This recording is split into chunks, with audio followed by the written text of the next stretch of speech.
नमस्कार, आपके साथ मैं हूं जोहम रुबा। आज हम बात करेंगे पड़ोसी देश की, जहां की सड़कों पर सिर्फ प्रदर्शन नहीं हो रहा बल्कि एक पूरा नया इतिहास लिखा जा रहा है और वो देश है नेपाल। अब आपके मन में एक सवाल जरूर होगा कि नेपाल में क्या हो रहा है, जेंजी का गुस्सा क्यों फूट रहा है, इन सब चीजों के पीछे आखिर वजह क्या है, क्या वजह हो सकती है और क्या इसका निष्कर्ष निकलता है। आइए आपको बताते हैं नेपाल में क्या हो रहा है। सबसे पहले इस पर बात करते हैं। सोशल मीडिया बैन से शुरुआत हुई। नेपाल सरकार ने Facebook, Instagram, WhatsApp, YouTube, Twitter जैसे 26 सोशल मीडिया प्लेटफॉर्म्स को बैन कर दिया। इसका कारण सरकार चाहती थी कि ये कंपनियां नेपाल में रजिस्टर्ड हों और टैक्स दें, लेकिन कंपनियां तैयार नहीं हुई। लोगों ने इसे अभिव्यक्ति की आजादी पर हमला माना, खासकर युवा वर्ग जो कि जेंजी भड़क गया। अब आपको बताते हैं कि जेंजी का गुस्सा क्यों फूटा। नेपाल के युवा पहले से ही परेशान थे। बेरोजगारी बहुत ज्यादा है, भ्रष्टाचार फैला हुआ है, नेता अपने परिवार के लोगों को ही ऊंचे पदों पर बैठाते हैं। नेपोटिज्म आप एक तरह से मान सकते हैं। सरकार की नाकामी से लोग थक चुके थे।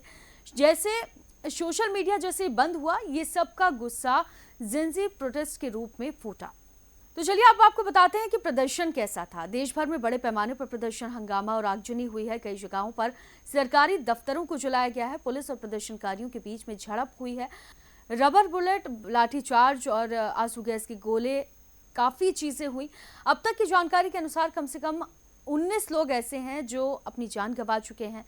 अब आपको बताते ये हैं कि कौन चला रहा है ये आंदोलन, क्योंकि बड़ा सवाल यही है कि सब लोग एक साथ इकट्ठा हुए हैं। इस आंदोलन का कोई पारंपरिक नेता नहीं है, लेकिन एक युवा समाजसेवी सुदान गुरूड़ इस मुहिम में सबसे आगे दिख रहे हैं। वो हामी नेपाल नाम की एक संस्था से जुड़े हुए हैं और वो कह रहे हैं कि हमें नेता नहीं, जवाबदेह लोग चाहिए। आंदोलन पूरी तरह युवाओं द्वारा और युवाओं के लिए ही है। अब प्रधानमंत्री भी इस्तीफा दे चुके हैं। प्रधानमंत्री के इस्तीफा को समझते हैं। बढ़ते हुए विरोध और हिंसा के बीच में नेपाल के प्रधानमंत्री केपी शर्मा ओली को इस्तीफा देना पड़ा।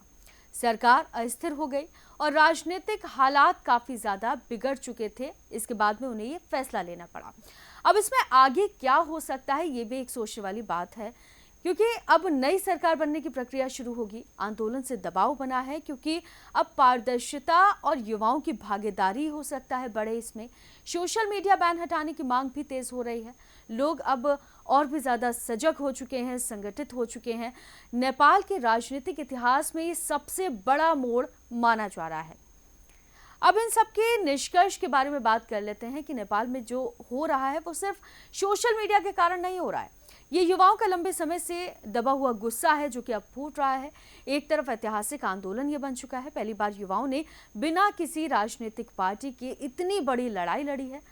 वो अब नेताओं से नहीं बल्कि जवाबदेही से काम चाहते हैं। तो बड़ा सवाल इसमें सिर्फ यही है।